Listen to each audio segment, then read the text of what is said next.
आपण माने समस्ते जानिछंती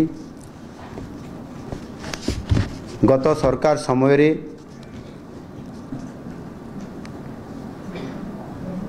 5T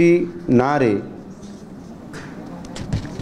एवं उच्च विद्यालय गुड़िकर रूपांतरण करा जिबा ना रे अनेक स्कूल को स्मार्ट स्कूल करा जाइथिला एवं से स्मार्ट स्कूल गुड़िकर जदि आमे भलो भाव तर्जमा करिबा देखिबा ताले वास्तविक 5T किंबा स्मार्ट स्कूल संज्ञा कौन से आधार रे आमे जो ताहार गोटे स्वतंत्र ताहार गोटे गाइडलाइन रहिबा कथा स्वतंत्र भाव में तार DPR रहिबा कथा से आधार रे करा जिबा कथा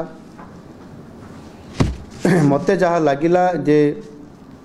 उच्च विद्यालय गुड़ी को स्मार्ट स्कूल करने ना रे रूपांतरण करने ना रे 5T विभाग द्वारा करा जिबा ये प्रकार गोटे जेभली भाव में ओडिशार लोकन को एथिरे संपूर्ण भाव में स्मार्ट स्कूल करने ना रे जेभली भाव में बिना योजना रे बिना एस्टिमेट रे एवं DPR न थाई करी ये कार्यक्रम करवा ओडिशा रो लोक मान को गोटे धक्का देवा सदृश होइछि पुराना कांथरे रंग देवा एवं स्मार्ट बोर्ड करवा ठू आरंभ करी और कंप्यूटर ठू आरंभ करी स्मार्ट क्लासरूम करवा समस्त कथा को एवं जो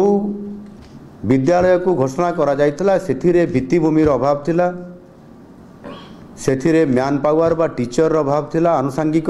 कौन सी व्यवस्था पूर्णांग दिया जाई नथिला गोटाए स्कूल रो संपूर्ण भाव में तार DPR रहिबा कथा डिटेल प्रोजेक्ट रहिला परे सही आधार रे स्मार्ट स्कूल माने सेठी संपूर्ण शिक्षक थिबे बिल्डिंग थिबो आनुषंगिक व्यवस्था होउथिबो एवं गोटे स्मार्ट स्कूल करने पूर्वर ता तल स्तर को विद्यालय पिला माने स्मार्ट स्कूल को आसबे से विद्यालय अवस्था मध्य स्मार्ट होता कथा अर्थात गोटे फीडर स्कूल तार रहा कथा गोटे स्मार्ट स्कूल रो फीडर स्कूल किए जो पंचायत रे गोटे स्मार्ट स्कूल करागला से पंचायत रो जो प्राथमिक विद्यालय गुड़िक अच्छी प्रथम श्रेणी रु अष्टम श्रेणी पर्यंत जदि आम धरी नेबा ताहले से स्कूल रो भित्तिभूमि मैन पावर एवं आनुषंगिक व्यवस्था मध्य स्मार्ट होता कथा जहाँ देखा देइछि मु गत सरकार रे विरोधी दल मुख्य सचेतक हिसाब से अनेक विद्यालय को जाइए देखी मो विधानसभा रे मध्य ओडिशा रे मध्य विभिन्न जगह दे देखी भंगा कांथरे चून देकी एवं जो प्राथमिक विद्यालय पिला माने जोठी विद्यालय रे शिक्षक नथिले भित्तिभूमि नथिला पिला माने हरण गुणन मिश्रण फेडाण एवं श्रुत लिखन जानी नथिबा पिला माने स्मार्ट स्कूल को गला परे से स्कूल रो से माने किबड़ी भाव रे स्मार्ट बोर्ड रे पाठ पढ़िबे कंप्यूटर रे पाठ पढ़िबे या संपूर्ण भाव रे गोटे आम